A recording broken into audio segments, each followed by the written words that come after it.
सभी हिंदी के अभ्यर्थियों को सुप्रभात। प्रिय अभ्यर्थियों, हिंदी साहित्य के साक्षात्कार और विभिन्न परीक्षाओं में जो अक्सर प्रश्न पूछे जाते हैं उनकी सीरीज को लेकर आज मैं दूसरी बार आपके सामने प्रस्तुत हूँ।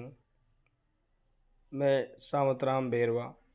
मेरा ये प्रयास है कि आपको इन वीडियोज़ के माध्यम से जो प्रश्न है, जो कठिनता के स्तर लिए हुए होते हैं, उनमें आपको आसानी और सहज रहे, आपकी शब्दावली उत्कृष्ट रहे। शुरू करते हैं। आज का पहला प्रश्न है, उलटबासी क्या है?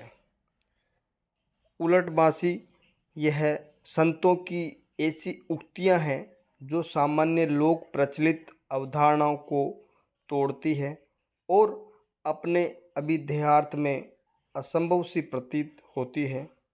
यह व्यर्थ नहीं होती बल्कि किसी गहरे अर्थ को व्यंजित करती है और प्रतीकों में इसका अर्थ खुलता है।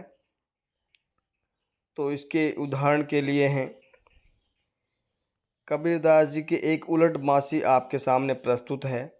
एक अचंबा देखा रे भाई, ठाडो सिंह चराए गाई, पहले भयो पूत पीछे भई माई, जल की मछली तरवर ब्याई, पकड़ी बिलाई मुर्गे खाई, बेलही डारी गुनी घर आई, कुत्ता कु ले गयो बिलाई। तो इस उलटबासी में एक जीवात्मा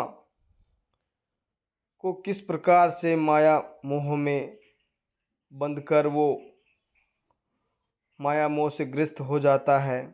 तो प्रतीक है यहाँ सिंह है हमारा मन, जो हमारा मन है, और गाय का अर्थ यहाँ है हमारी इंद्रियां। हमारी इंद्रियां जो है हमारे मन के वशीभूत होकर जैसा वो चाहता है उसी प्रकार से आचरण करती हैं। तो सिंह गाय चरा रहा है, अर्थात मन हमारी इंद्रियों को जहाँ चाहे जिस प्रकार से चाहे उसी प्रकार से कार्य करवा रहा है। यदि मन जो है उसके अधीन इंद्रियां हैं। उसके बाद पहले भयो पूत पीछे भई माई। पूत का अर्थ यहाँ है जीवात्मा, जब उस संसार में उसका जन्म होता है। पीछे भई माई, माई का अर्थ यहाँ है माया, क्योंकि जैसे ही जीव जन्म लेता है उसके उपरांत माया का जो आवरण है, माया का जो एक तरह से स्वरूप है, उस पे काम करने लगता है और वो उसके अधीन होता चला जाता है। इसलिए कहा है पहले भयो पूत पीछे भई माई। व्यावहारिक संसार में पहले माँ का जन्म होता है, उसके उपरांत उसके संतान होती है। लेकिन यहाँ जो उलटबासी है, ये इसकी व्यंजना जो है किसी गहरे अर्थ में जैसे खुल रही है, व्यंजित हो रही है। जल की मछली तरवर ब्याई। जल जो है हमारे अच्छे कर्म है, मछली यहाँ जीवात्मा है, और तरवर ब्याई जल जो है जीवात्मा, जो मछली यहाँ दर्शाई गई है वो अपने अच्छे कर्म को छोड़कर संसार रूपी वृक्ष पे वो चढ़ गई है, उस पे आ गई है और वहाँ जाके वो ब्याई यानी अपने बुरे कर्म जो है उन बुरे कर्मों का विस्तार कर रही है या बुरे कर्मों में वो संलग्न हो रही है। अच्छे कर्म को छोड़कर पकड़ी बिलाई मुर्गे खाई। और बिलाई का अर्थ यहाँ है माया और मुर्गे का अर्थ है जीवात्मा। उस माया ने जीवात्मा को पकड़ लिया है और उसको खा गया है, अर्थात उसके विवेक को नष्ट कर दिया है और उसको अपने अनुकूल आचरण करने के लिए बाध्य कर रही है माया। बेलही डारी गुनी घर आई। बेलही है यहाँ जीवात्मा और गुनी का अर्थ यहाँ है भक्ति या सत्य आचरण।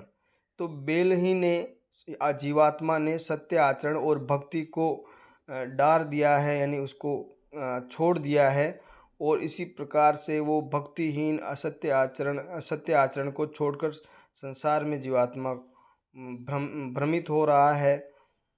कुत्ता को ले गयो बिलाई, कुत्ता यहाँ जीवात्मा है और बिल्ली यहाँ माया का स्वरूप है।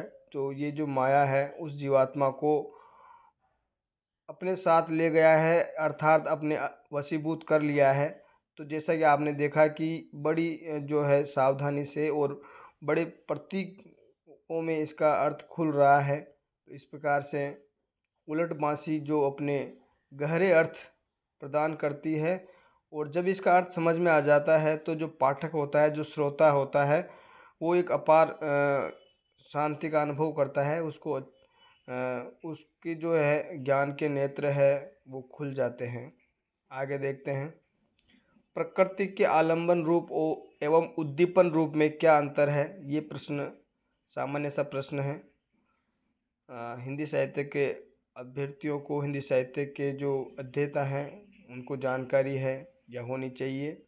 तो जैसा कि आप स्क्रीन पर देख पा रहे हैं, आलंबन रूप जहाँ प्रकृति का यथातथ्य एवं स्वतंत्र रूप से चित्रण किया जाता है, वहाँ प्रकृति का आलंबन रूप होता है।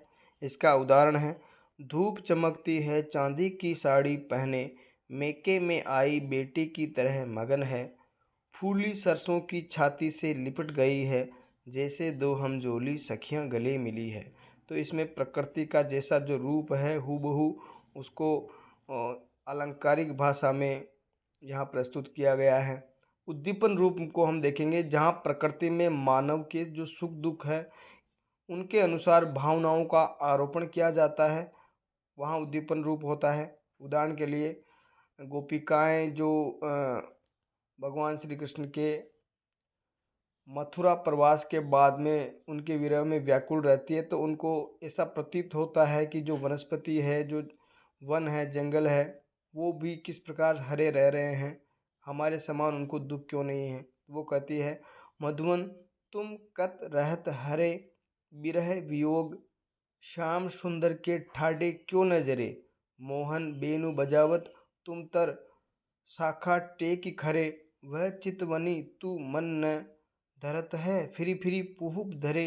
हे मधुवन तुम इतने सुंदर कैसे हो, क्या तुम्हें श्याम सुंदर का वियोग साल नहीं रहा है, तुम उनके वियोग में दुखी होकर खड़े खड़े ही जल क्यों नहीं जा रहे हो। अर्थात हमारे मन की जो स्थिति हो रही है वैसे ही तुम्हारे मन की स्थिति क्यों नहीं हो रही है। तुम उन्होंने जो तुम्हारे नीचे खड़े होकर तुम्हारी शाखा को पकड़कर और वहाँ अपनी बंसी बजाई है, तो उस प्रकार की जो मनमोहक चितवन को, उनके स्वरूप को तुम अपने मन में याद क्यों नहीं कर रहे हो, और फिर तुम्हारे अंदर किसी प्रकार का कोई भी उनके प्रति लगाव प्रतीत नहीं हो रहा है, क्योंकि तुमने फिर वापस से पुष्प धारण किए हैं और पुष्प धारण करने के बाद में तुम फल भी धारण करोगे। इसका अर्थ यह है कि तुम्हें किसी भी प्रकार का कोई कष्ट उनके वियोग में नहीं है। तो इस प्रकार से यहाँ है उद्दीपन रूप हमें दृष्टिगोचर होता है। आगे देखेंगे, साहित्य में आधुनिकता से क्या तात्पर्य है। ये एक बिल्कुल सामान्य सा प्रश्न है, सभी अभ्यर्थियों से ये पूछा जाता है या इसकी जानकारी उनको होनी चाहिए। तो कुछ बिंदु है यहाँ पे जिसके आधार पे हम कह सकते हैं कि साहित्य में आधुनिकता का समावेश हो गया है। साहित्य में जब धर्म, ईश्वर, राज दरबार के स्थान पर मनुष्य मात्र की चिंताओं, सुख दुख का चित्रण होने लगता है, जब साहित्य में अलौकिक घटनाओं की अपेक्षा लौकिक घटनाओं को स्थान मिलने लगता है, चिंतन का केंद्र सामान्य जन होने लगता है, बौद्धिकता, तार्किकता बढ़ने लगती है, छंद शास्त्र में खुलापन आने लगता है, साहित्य में समाज की समस्याएं, राष्ट्र की चिंताएं, राष्ट्र की अस्मिताएं स्थान पाने लगती है, स्वतंत्रता पाने की भावना आने लगती है, तब ऐसा साहित्य आधुनिकता से युक्त या आधुनिक कहा जाता है। और जैसा कि हम जानते हैं, हमारे हिंदी साहित्य के आधुनिक काल में, भारतेंदु काल में इस प्रकार की प्रवृत्तियां हमें दृष्टिगोचर अपने प्राथमिक स्वरूप में होने लगी थी। इसीलिए जो हमारा हिंदी साहित्य आधुनिकता से युक्त उस समय हमें प्रतीत होता है, और ऐसा था भी। आगे देखते हैं, प्रेमचंद और प्रसाद जो बड़े हिंदी के साहित्यकार हैं, अपने अपने विधाओं में, अपने क्षेत्र में अपना सानी नहीं रखते हैं, उनमें अंतर स्पष्ट करो। इस प्रकार के प्रश्न भी आ जाते हैं, पूछे जा सकते हैं अवधारणात्मक प्रश्नों में भी। तो ये हैं प्रेमचंद जी, ये सामाजिक आर्थिक नवजागरण के रचनाकार थे। प्रसाद जी ये सांस्कृतिक नवजागरण के रचनाकार थे। प्रेमचंद जी ये बहिर्मुखी थे, प्रसाद जी ये अंतर्मुखी थे। प्रेमचंद जी ने हमेशा ये बताने का प्रयास किया है कि करते थे कि दो वर्गों, दो समाजों के बीच क्या घटित हो रहा है। प्रसाद जी ये बताने का प्रयास करते थे कि एक व्यक्ति की भावनाओं के बीच उसके मन में क्या घटित हो रहा है। प्रेमचंद जी की भाषा आम हिंदुस्तानी थी, जिसमें हिंदी उर्दू का सरल मिश्रित रूप प्रयुक्त हुआ है। प्रसाद जी की भाषा संस्कृत निष्ठ तत्सम शब्दावली युक्त आलंकारिक एवं बिंबधर्मी थी। अब आगे देखते हैं, प्रेमचंद जी ने अपने साहित्य में आर्थिक समस्या पर विशेष बल दिया है, और प्रसाद जी ने आत्मिक साम्य पर अधिक बल दिया है। प्रेमचंद जी के साहित्य में वर्ग संघर्ष प्रतिफलित हुआ है। प्रसाद जी के साहित्य में इस तरह का संघर्ष हमें देखने को नहीं मिलता है। प्रेमचंद जी को कहानी उपन्यास में विशेष सफलता मिली है, और प्रसाद जी को नाटक साहित्य में विशेष सफलता मिली है। प्रेमचंद जी ने केवल गद्य साहित्य में ही साहित्य सृजन किया है, और प्रसाद जी जो कि बहुमुखी प्रतिभा के धनी थे, उन्होंने गद्य और पद्य दोनों में प्रचुर साहित्य का सृजन किया, और अपने क्षेत्र में वो सानी नहीं रखते। अब आगे देखते हैं, आमंत्रण और निमंत्रण, ये भी प्रश्न पूछा जाता है। तो यहाँ कुछ बिंदुओं में उसको स्पष्ट किया गया है। जैसे आमंत्रण किसी विषय विशेष पर किसी विशेष व्यक्ति का बुलावा आमंत्रण होता है। निमंत्रण किसी अवसर विशेष पर किसी विशेष व्यक्ति का बुलावा अवसर होता है निमंत्रण में, और यहाँ आमंत्रण में विषय, ये बड़ा अंतर है। आमंत्रण अनौपचारिक प्रकृति का होता है, निमंत्रण औपचारिक प्रकृति का होता है। आमंत्रण में सम्मान मिलता है, निमंत्रण में सम्मान के साथ साथ भोजन भी मिलता है, ये मुख्य अंतर है।